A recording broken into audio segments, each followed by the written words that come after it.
Hi everybody, welcome to Alison Alexander's art lesson. Today we're going to be painting a picture of a hummingbird or whichever bird you choose. I've uploaded an image from the internet from Free Images.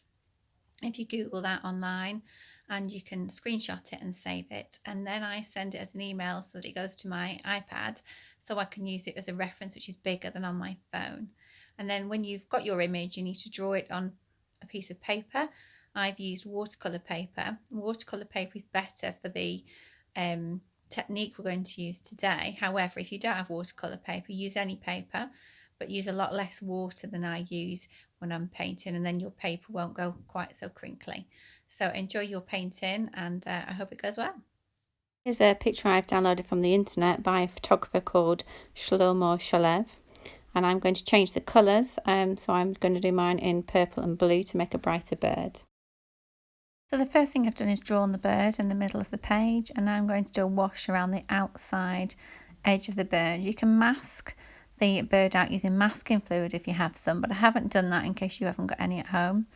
And what I'm going to do is cover it in blue paint, slightly darker behind the bird, and then I'm going to sprinkle some salt on top, and the salt will give it a nice sort of sky shimmering sort of spotty effect on the page. I've done that on the watercolour paper, and then I've also done that on normal paper. Then you can see that it can be done on normal paper. You just have to be careful, and you need to also leave it to dry a lot longer because the paper doesn't absorb the water the same.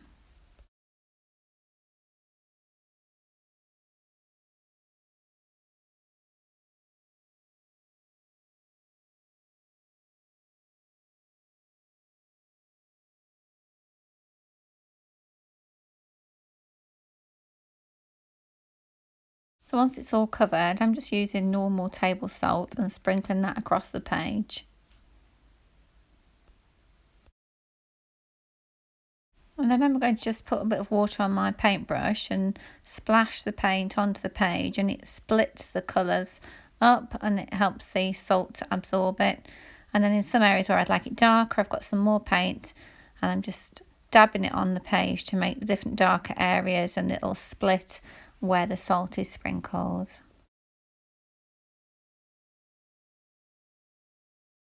This is just to show that it can be done on normal white A4 printer paper. So if you get a wet brush and some paint, make yourself a little puddle of paint using paint and water like this here, and then just cover your page or paint around your bird, and then you can add salt to that and do exactly the same as I did before, and you just need to leave it to dry an awful lot longer.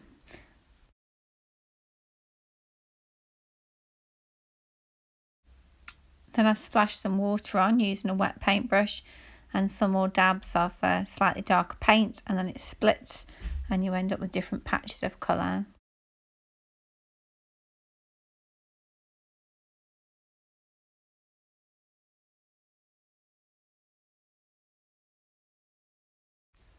When it's dry, it looks like this. We're going to paint the branch. I've used a purple in the background of the branch and then a green on top of that to make a different colour, and then a dark red and an orange for the flowers, and mixed a brighter green for the bottom of the buds. And I've used that, making a dark green, a light green and a yellow colour, mixing them together and then painting them at the bottom of each flower.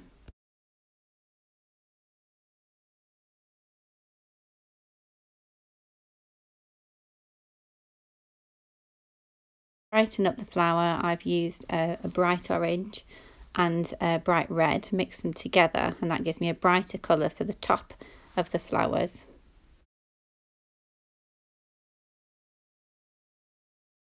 Then just at the top of the flowers, I've added a yellow to brighten it up some more. For the bird, I'm going to start with the eye, using a dark black or a very dark blue or brown if you've got one, mix them together. And then I'm going to paint the top of the head and paint inside the bird, trying not to go onto the background. I've used a darker colour around the edges and then just added some water to make it paler through the middle of the head. And then as you see the darker and the lighter colours come, that's just by adding more water and pushing it around. If you've got watercolour paper, you can just add water and push it around the page. If you haven't got watercolour paper, then mix yourself different shades of purple or different shades of blue for the bird, and make from darker through to lighter, and then when you put it down on the page, just choose the colour you want to do. And then for the feathers, I've done a one straight line using the brush and put them on top of each other, and then they layer to make a feathered look on the wings. When you Google hummingbirds on the internet, you'll find that hummingbirds are all different colours. So you can choose whichever coloured bird you like, depending on what colours you like, or any bird you like, and just look carefully at the colours on your photograph and then copy them on the page.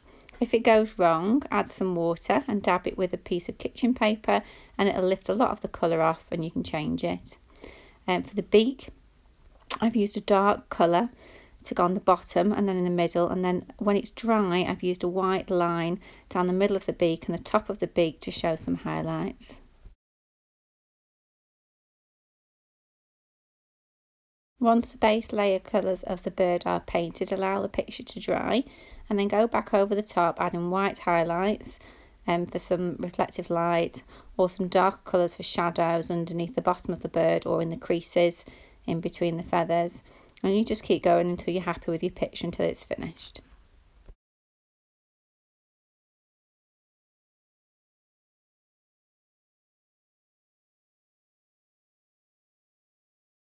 Once the flowers have dried, I've gone back over the top with some more yellow to brighten up the top of those flowers. It gives the shape a little bit more 3D effect on the flowers that you've painted.